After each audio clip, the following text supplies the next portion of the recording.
All right, episode 1 of the series, cooking my way through half a cow.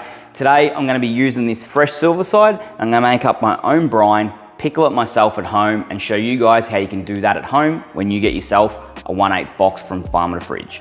If you're a fan of silverside and eating cold meat, or you have to pack lunches for kids at school, pack your own lunch for work, this is gonna be a great episode for you to watch. You'll be able to make your own silverside, slice it out cold, and it makes packing lunches super easy. So the brine that I'm going to be making up today is actually nitrate free. I'm aware that a lot of people these days either have allergies or they have adverse reactions, or they simply just don't want to ingest nitrate. So this is going to be a great brine for you to make at home if you're a little bit health conscious or you do have those allergies or adverse reactions.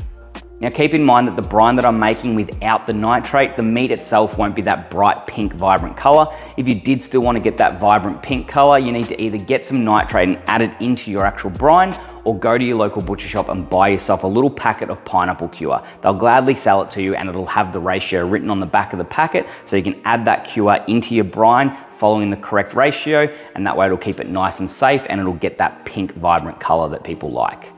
Okay, so I'll run you through all the different herbs and spices that I'm putting in my brine. Keep in mind that if you don't like one herb or you like another herb more, you can alternate, take one out, put one in.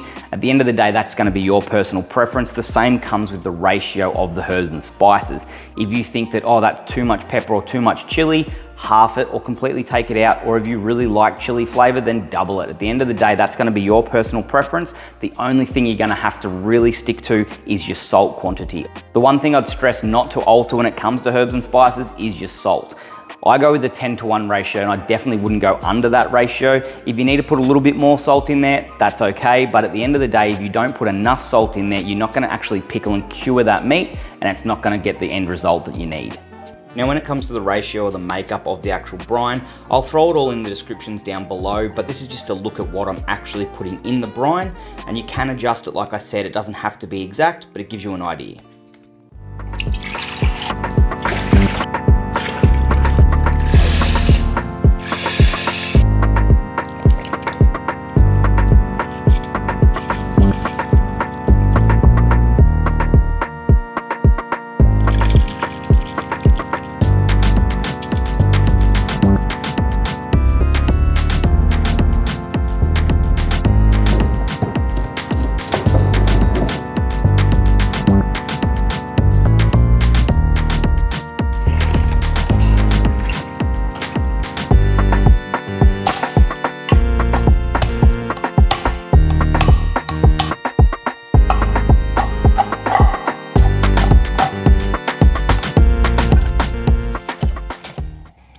Okay, so I've got all my ingredients in there. I'm gonna bring it to the boil. Once it hits that boil, I'm gonna turn off the heat, let it all cool down a bit before I pop it into my container and put it in the fridge overnight.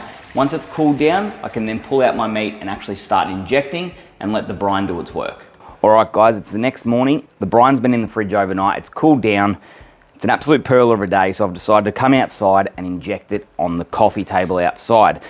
If I do make a mess, spill anything, it's gonna be a whole lot easier to clean up as well. And I'm gonna use this nifty little bit of equipment here to help inject the brine into the actual meat. So let's get stuck into it. Now the best thing to do, I recommend, is do it in stages.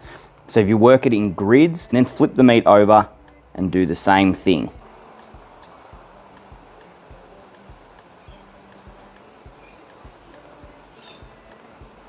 All right, so I've finished injecting the brine into my silverside, and now it can sit in here and cure.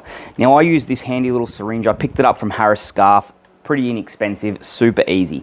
Alternatively, if you don't want to get a syringe like that, feel free to just stab holes or poke holes with a skewer or a knife and let it naturally brine itself. Or you can even help speed up that process by getting like a little kid's syringe, Nurofen syringe, whatever, and then just injecting the brine into those cut or holes that you've put into the meat. So you're probably asking the question, Jarryd, how long do I leave the meat in the brine for? And a simple rule of thumb is 3 to 10 days.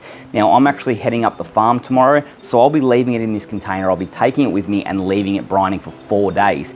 Now we've got fencing to do, so this is gonna make the absolute perfect cold meat take when we're up the paddock fencing. So I'll see you in 4 days and we'll get started on the cooking.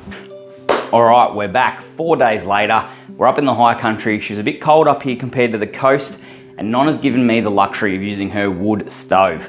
Now she is cooking a cake in there for the kidlets, so she did give me strict instructions on what I can and can't do, but let's get it going. I need to get this pot full of water. I'm gonna keep a couple of cloves of garlic, the cinnamon stick, a couple of bits of ginger, and maybe just half a cup full of the actual brine. Pop it in there, bring it to the boil, and then reduce it back to the simmer.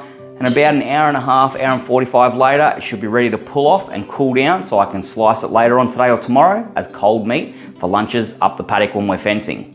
Okay, it's an hour and 45 minutes later. I've had it simmering away on the stove top. Nonna's preparing lunch, so I'm gonna just take it off and put it aside for half an hour just to let that temperature cool down a little bit before I take it out and put it back into the container I had it brining in. I can then pop it straight into the car fridge, so tomorrow for lunch I can slice it off nice and fresh. All right, it's the next morning. I've had the corn silverside in the car fridge overnight. It's set hard, ready for me to slice out and put aside for lunch later on today. Hopefully this video has helped anyone that was unsure of what to do. They got a fresh piece of silverside in a 1/8 box or even a side of beef from farm to fridge for that matter. Another handy thing to note about the brine is it can be implemented into other proteins. You can use it on pork and lamb as well. It's very universal. So hopefully you've taken something out of this video and you've been able to implement it in home life if you do get a farm to fridge order and make your own silverside. Thanks for watching. I'll see you next week for episode 2 of Cooking My Way Through Half a Cow.